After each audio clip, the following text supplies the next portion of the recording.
Gunel pour le passage de la parole. Donc, suite au travail global qui a été fait par Merter, on vous a fait également passer l'année dernière spécifiquement aux membres de vos deux réseaux, du REN et du RGMA, on vous a fait passer une enquête pour faire un petit peu l'état des lieux, savoir où vous en étiez sur ce sujet des pollutions plastiques et quelles étaient vos problématiques spécifiques sur ce sujet-là. Pour introduire, je souhaitais dire qu'évidemment, c'était un premier niveau d'information. On a essayé de faire quelque chose de relativement court dans l'enquête pour que vous soyez le plus nombreux possible à y répondre. Je souhaitais également, en introduction, remercier tous les partenaires techniques qui nous ont aidés à mettre en place cette enquête, à savoir le département de Vaucluse, Surfrider, Mountain Rider, la FN de Vaucluse, le Parc naturel régional de la Sainte-Baume et l'association Merter. Merci encore à vous tous. Donc, comme je vous l'ai dit, on a essayé d'être assez pragmatique avec quelques questions sur lesquelles on souhaitait avoir des informations de base sur les pollutions plastiques et vos pratiques au quotidien. Donc, on a eu un total de 46 répondants. Vous avez représenté, donc tous ceux qui ont répondu représentaient 40 des 86 structures qui appartiennent actuellement aux deux réseaux, le REN et le RGMA.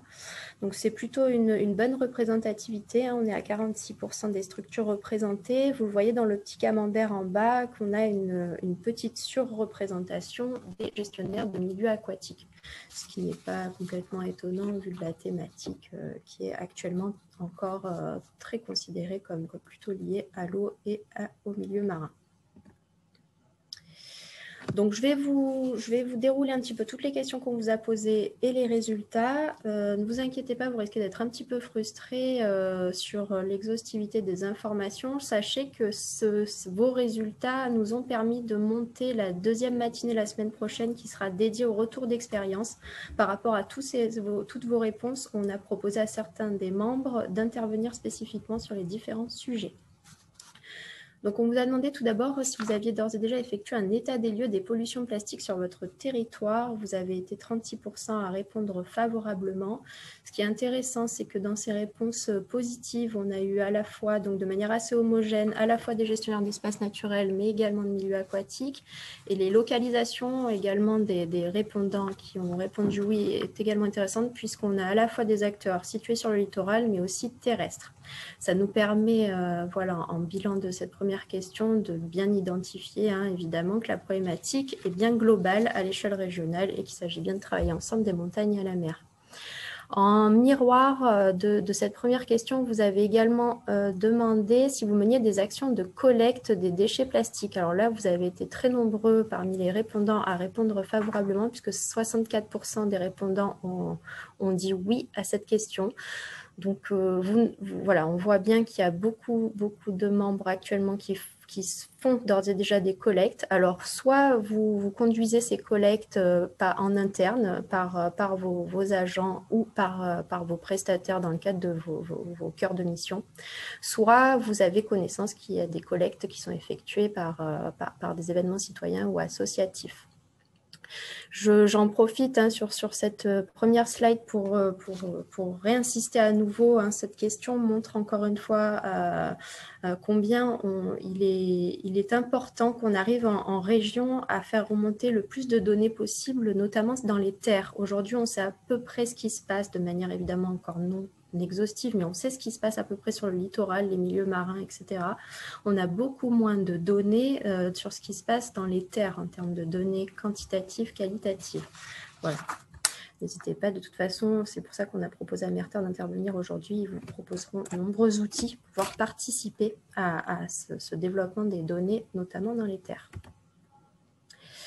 On vous a également demandé si vous aviez dans vos marchés publics une ligne budgétaire dédiée à la collecte et à la gestion des déchets lors de vos opérations d'entretien et de restauration. Et on vous a également demandé si, suite à des crues, vous aviez d'ores et déjà identifié les pollutions plastiques comme étant des embâcles qui pouvaient freiner le bon écoulement des eaux. Alors, ces deux questions, on le sait bien, sont plutôt spécifiques gestionnaires milieu aquatique, liées au cœur de métier des syndicats. On a été honnêtement plutôt surpris du taux de réponse favorable à ces deux questions, puisque vous êtes donc un tiers des répondants à avoir répondu que vous intégriez d'ores et déjà un budget dédié à la collecte des déchets dans le cadre de vos missions d'entretien, ce qui nous paraît quand même assez important comme taux de réponse. Et vous êtes également donc 39% à avoir répondu oui sur le sujet des embâcles. Ces deux questions nous ont permis vraiment de valider le fait que les pollutions plastiques impactent bien vos missions au quotidien en tant que gestionnaire de milieux naturels et aquatiques. On vous a également demandé si vous aviez d'ores et déjà été confronté sur votre territoire à des impacts sur les espèces faune-flore de la part des pollutions plastiques présentes. Alors là, vous avez été 20% à répondre favorablement. Ce qui est intéressant d'identifier, c'est que ceux qui ont répondu oui, ce sont à 100% des acteurs du littoral. La question qu'on se pose derrière, donc évidemment, et qui fait écho à ce que je vous ai dit juste avant, c'est est-ce que les 20% qui ont répondu favorablement, c'est parce que vous menez des études sur le littoral et que peu d'études sont menées actuellement sur les terres, ou est-ce que des études sont menées dans les terres, mais qu'il n'y a pas d'impact identifié? Voilà, ça c'est une question qu'on se pose, à laquelle on n'a pas forcément la réponse, même si on sait bien aujourd'hui qu'il y a de nombreuses études littorales et a priori beaucoup moins dans les terres. Au niveau des microplastiques, vous êtes très peu aujourd'hui à travailler sur le sujet. Voilà, on s'attendait complètement à cette réponse de votre part. C'est encore un sujet émergent qui fait partie d'ailleurs d'un sujet beaucoup plus global, que sont les micropolluants. Voilà, vous n'êtes que 7% aujourd'hui à y travailler. Par contre, il y a quand même un tiers d'entre vous qui souhaiteraient, qui ne s'engagent pas encore sur ce sujet, mais qui souhaiteraient y travailler prochainement. Êtes-vous confronté à des pollutions plastiques issues d'activités économiques spécifiques? Alors là, la question est unanime. Tous les répondants ont répondu oui, avec des secteurs d'activité qui vous impactent plus ou moins différents. On a sur le haut du podium le secteur d'activité qui vous impacte le plus, c'est le secteur agricole. En deuxième position arrive le tourisme et le secteur du BTP. Enfin, les manifestations et ensuite donc, les activités de pêche, d'aquaculture et les domaines skiables ont également été identifiés comme des secteurs à enjeu. En miroir, encore une fois, on vous a demandé donc, par rapport à ces impacts si vous meniez des actions ciblées avec les professionnels que vous estimez à enjeu sur le sujet des pollutions plastiques. Là, on voit que vous êtes 11% aujourd'hui à mener des actions. Par contre, dans les 89% qui ne conduisent pas des actions spécifiques avec les professionnels, vous êtes encore une fois un tiers à souhaiter y travailler prochainement. Voilà, donc en bilan de ces deux questions, on voit que des actions sectorielles ciblées à mettre en place pourraient être cohérentes, surtout à l'échelle de vos territoires naturels. Au niveau des actions de sensibilisation, d'information auprès de vos parties prenantes, vous êtes aujourd'hui 42% à mener des actions, notamment de nombreuses actions auprès des usagers, les sportifs, les touristes, etc. Également, vous menez de nombreuses actions auprès de vos élus et donc, comme on l'a vu précédemment, un petit peu moins au niveau des cibles professionnelles et propriétaires fonciers. Vous êtes donc 58% à ne pas mener ces actions. Au niveau des actions de prévention, ce qui est intéressant, c'est que vous avez été 22% à répondre positivement, c'est-à-dire à vous mener quelques actions de prévention sur le sujet. Par contre, dans ceux qui ont répondu par la négative, vous êtes un tiers à avoir coché la case, ça ne fait pas partie des compétences des gestionnaires. Voilà, on s'attendait évidemment, on a créé cette petite case, on savait évidemment que vous serez sûrement nombreux à la cocher, puisque ça paraît assez cohérent, puisque la collecte et la gestion des déchets ne fait effectivement pas partie, et la prévention des déchets, de vos cœurs de métier. En bilan, donc, il nous semble intéressant de voir que vos actions de sensibilisation et d'information seraient à compléter par des actions de prévention qui sont plutôt à mener à l'échelle des EPCI et des communes.